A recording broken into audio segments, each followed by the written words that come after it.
My friends, the most common and generally accepted way of living is we go to school, we graduate, we meet someone, we find a job, get married, have kids, keep on working the job whether we like it or not. Eventually, either we're gonna have to bring down the expenses or we're gonna make enough money where we can support ourselves and our family, raise the kids, retire, and die.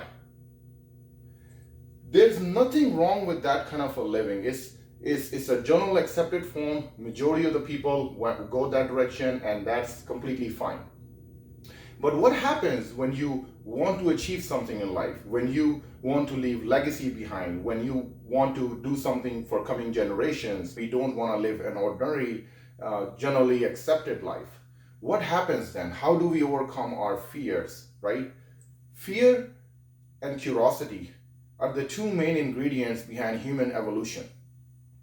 Whether fear was related to humiliation, scarcity of the food scarcity, death, judgment, being scared from the other animals, from other tribes, extinction, all these things are related to fear, which is related to pain, because we humans are very emotional creatures. We don't want to be in pain. We don't like to suffer. We don't like to go through that pain process. So a lot of times we just end up going with the general accepted rules and don't really want to do anything because we don't want anyone to be questioning us.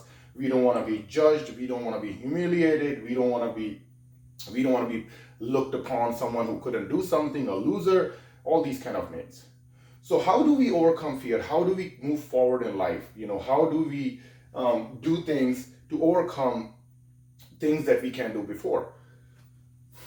The easiest, the best way, which I always do for myself, when it comes down to acquiring new skills or doing something new or something that I was scared of, I call it calculated risks.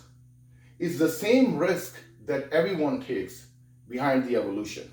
Whether, if you know about scuba diving, when scuba divers go under the water, they don't just go under the water.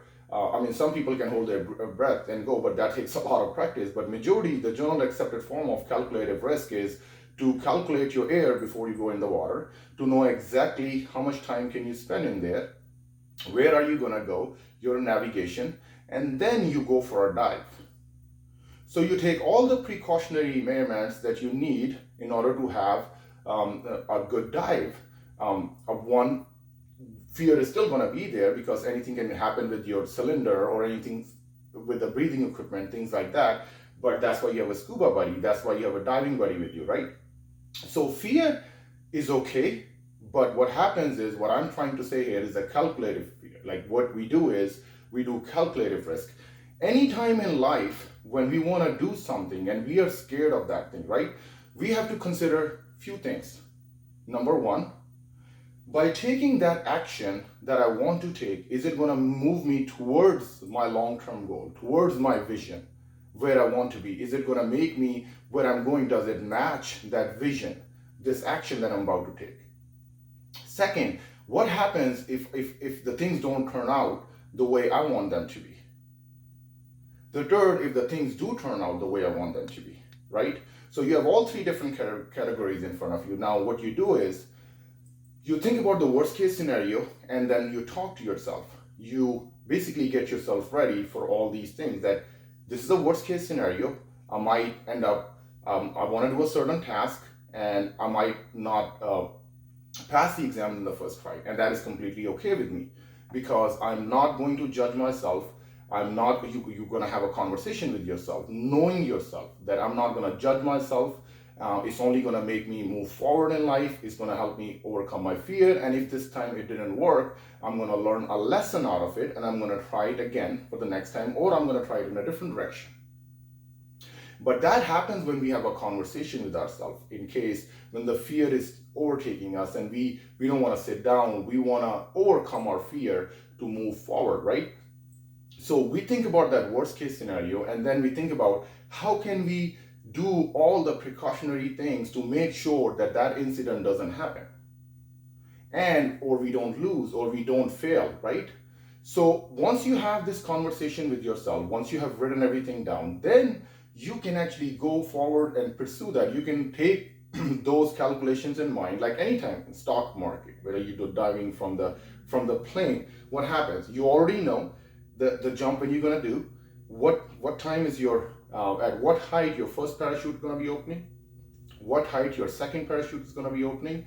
And at what height, if your parachute doesn't open, what height the emergency parachute is gonna kick in? Once you have all this calculative fear, once you have all this calculation in front of you, once you have already prepared yourself for worst case scenarios, then you can go comfortably and take that jump. Then fear becomes nothing but just a delusion of the mind. Of course, mind is there, and when we are thinking negative, then it starts showing us all sort of negative stuff.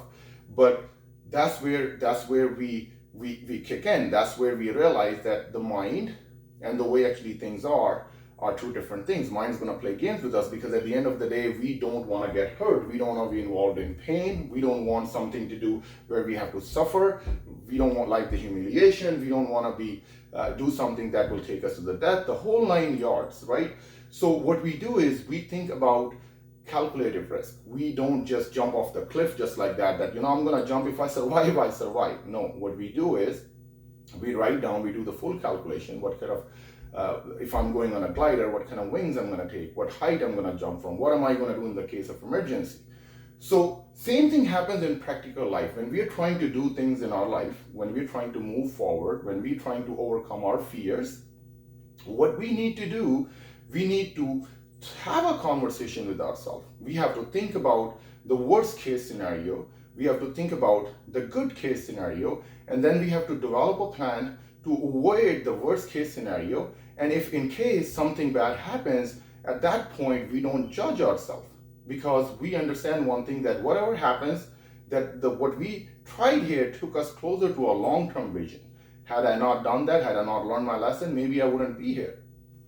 This is how humans came over their fear. If it wasn't for the fear, we would still be sitting in the jungle right now, right? But it's because we humans, we didn't want to die off of food scarcity. So what we did, we ended up coming up with all these hybrid food and all this plantation and all these fields and farming and the whole 9 yard, the factories, right? The reason why we want to go out there into the space is we are scared something is going to happen to the satellite, something is going to happen, right? But we still go there because we have calculated the risks.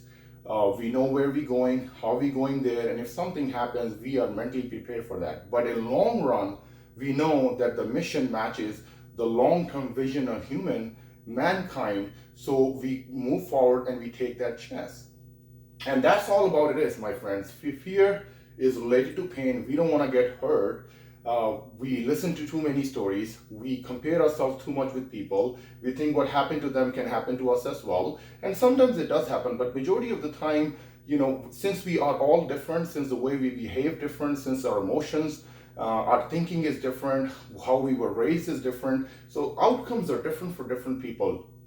You have a lot of general ideas about things, but you have to figure out your own strengths. You have to figure out, and that you can only do by trying for something. And when fear is going to be there because we are wired with it, so it saves us from a lot of bad things. So fear is a good thing, it's not a bad thing, and it must be taken for advantage. If you want to leave the legacy behind, if you want to move forward, which is a part of the human evolution, if you look from the beginning till now, it's all we were scared, we didn't want to jump, we didn't know how to make the planes. When Faris ibn Abbas in 12th century took the first jump, he didn't have a tail, and after jumping from there, he realized that planes are going to need a tail, a wing there for them to fly. So it's calculative risks, right? The human experiment, overcoming your fear, and this is how we can get more skillful, overcome our fears, feel better about ourselves, and keep on growing.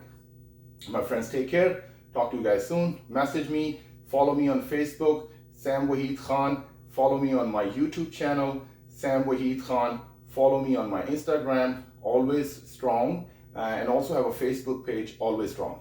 You guys take care. Talk to you soon.